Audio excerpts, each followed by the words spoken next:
Give me my voice back because of the stolen elections. Give me my future and my European future back, and that is a request for new elections. President Zurabishvili's სიტყვა მხურვალე ტაშით ევროპარლამენტარებმა რამდენჯერმე შეაწყვეტინეს. პირველად მაშინ, როდესაც პრეზიდენტმა ევროპას ხალხის მთავარი მოთხოვნა გადასცა. It is not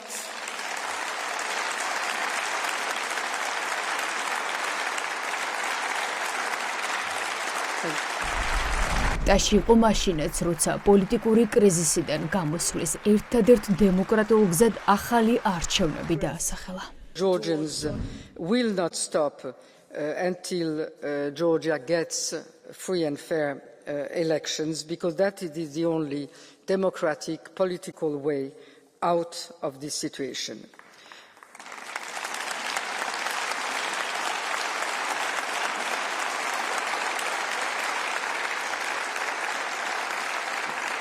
პრეზიდენტი დღეს მსოფლიოს ერთ-ერთი უმაღლესი ტრიბუნიდან ცდილობდა იმის ახსნას, რატომ დგას ხალხი ქუჩაში და რატომ სჭირდება ქართულ ხალხს ახლა ევროპის დახმარება, ისე როგორც არასდროს. რუსეთი, რომელიც დამარცხდა მოლდოვაშიც, უკრაინაშიც და სირიაშიც კი ახლა შეცდება უკვე გამარჯვება საქართველოში გავლენის მოპოვებით გაიფორმოს.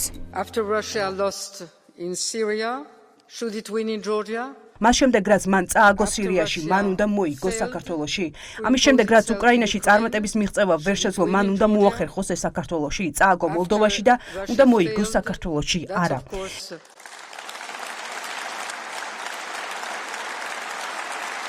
ეს არის შეკითხვები თქვენთვის, ის იყენებს მის მარიონეტებს ქვეყანაში, რათა თავისი ძალაუფლება დაამყაროს, რომ ვიყოთ კულტურელები ევროპამ ვერ შეასრულა თავისი საქმე.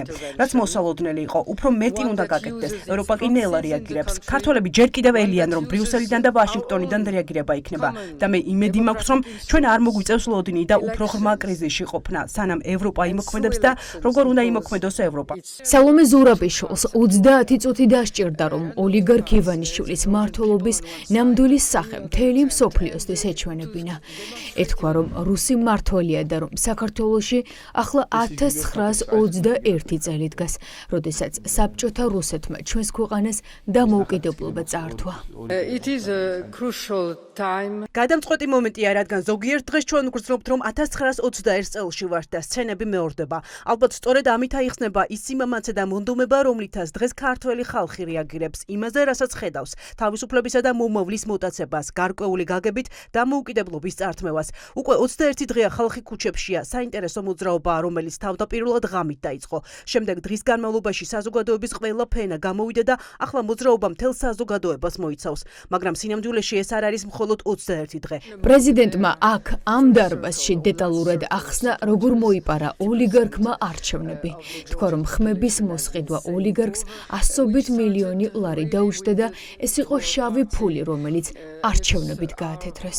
And that's when we come to the Russian elections, ასე მოვედით ჩვენ რუსულ არჩევნებთან, რომელზეც იყო სისტემატიური მასიური გაყალბება და ეს გაყალბებები იყო ძალიან დახვეწილი, ძალიან კარგად იყო დაგეგმილი, იმიტომ რომ საარჩევნო კოდექსში ცვლილებები შეტანილი იქნა გაცილებით ადრე. საარჩევნო კომისიაში დანიშნეს არა იმ წესებით, რომელიც ევროკავშირის რჩევა იყო, არამედ სხვა წესებით. ელექტრონული ხმის მიცემა, რომელიც პირველად იქნა გამოყენებული, ასევე იყო გამოყენებული იმისთვის, რომ მომხდარიყო გაყალბება. ასევე გავრცელდა ინფორმაცია, რომ ევროპელი პენსიონერების ფული იყო გამოყენებული და ეს კოლ-ცენტრები იყო გამოყენებული არჩევნების დროს. ერთი კაცის მიერ კონტროლირებადი ინსტიტუტები, დაკარგული დამოუკიდებლობა, რუსული არჩევნები და დაკარგული ევროპული მომავალი. ზურაბიშვილმა ისაუბრა ყველაფერზე და ევროპას ოლიგარქის თვითაღიარებული რეჟიმის მიერ გადადგმული ყველა რუსული ნაბიჯი გადასცა. პრეზიდენტმა თქვა, რომ როცა საქმე ევროპულ მომავალს ეხება, ქართველი ხალხი გაყოფილი არასდროს ყოფილა. ერთ მხარეს დგას ხალხი, მეორე მხარეს ხელისუფლება, რომელმაც ევროინტეგრაციის გაჩერებით 28 ნოემბერს ხალხს ომი გამოუცხადა. საქართველოს ორი ნაწილი არ არსებობს, ორი მხარე არ არის. ერთ მხარეს არის საქართველოს ხალხი და მეორე მხარეს ხელისუფლების მხრიდან რეპრესიული აპარატი. მინდა გითხრათ, რომ მმართველმა პარტიამ ნათლად განსაზღვრული რუსული გზა დაიკავა. რუსულ გზაზე დადგა და თავს ისე აჩვენებს, თითქოს ევროპისკენ სურს მოძრაობა და რატომ? იმიტომ რომ მათ ამ ხარდამჭერებსაც სურთ ევროპული გზა. პრეზიდენტმა ზურაბიშვილმა ევროპარლამენტის უმაღლესი ტრიბუნა ბრიუსელის გასაკრიტიკებლადაც გამოიყენა. პრეზიდენტი უკმაყოფილია ევროპის ევროპის ნელი მოქმედებით და აფრთხილებს, რომ ხვალ შეიძლება გვიან იყოს. Ჩვენ უნდა იმოქმედოთ, თუ ევროპამ ვერ გამოიყენა 3.7 მილიონიან ქვეყანაზე თავისი ბერკეტები, მაშინ როგორ უნდა გქონდეს პრეტენზია, რომ მოერევა უფრო დიდ გიგანტებს. საქართველოში პოსტსაბჭოთა მმართველობის იმპორტი არ უნდა გქონდეს. უკვე მეორედ ამ დარბაზში სალომე ზურაბიშვილს რობერტა მეცოლამ უმასპინძლა. ევროპარლამენტის პრეზიდენტმა ზურაბიშვილს და ქართულ ხალხს ამ დარბაზში მოწვევით უდიდესი მხარდაჭერა გამოუცხადა. Dear colleagues, we are joined today by the President of Georgia, Salome Zurabishvili. President, welcome back to the European Parliament. როცა თქვენ ბოლოს ეწვიეთ ევროპარლამენტს, ჩვენ განვიხილეთ ქვეყნის პროგრესი ევროპულ ოჯახში გაწევრიანებისკენ. დღეს ეს მოგზაურობა საფრთხის ქვეშაა. ევროპარლამენტი გმობს ოპოზიციის ნებისმიერ რეპრესიას და მშვიდობიანი მომიტინგეების დაპატიმრებას. ეს ქმედებები არის უკუქცევა წარმატებული ნაბიჯებიდან, რომლებიც ბოლო წლებში ერთად გადავდგით. Roll back the successful steps we have taken together. კითხვა, რომლისთვისაც აქ მოვედი მარტივია. დააჩქარებს ტრანზიციას თუ ამის განხანგრძლივებას მთელი ზამთრის განმავლობაში დაუშვებთ. ქართველების სიმტკიცეს არ დაკარგავენ, მაგრამ ველით რომ ევროპა ინიციატივას გამოიჩენს და ღირებულებებს ერთად დავიცავთ. ამ სიტყვებით დაასრულა პრეზიდენტმა ევროპარლამენტში ისტორიული გამოსვლა. აქ შემდეგი კითხვის დასასმელად მოვედი. დააჩქარებთ მოქმედებას თუ კიდევ იქნება ნელი მოქმედება. The question I came here to ask is simple.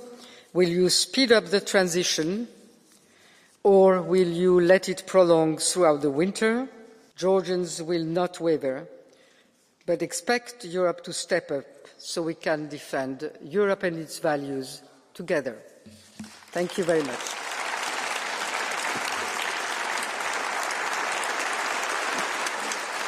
Thank you very much.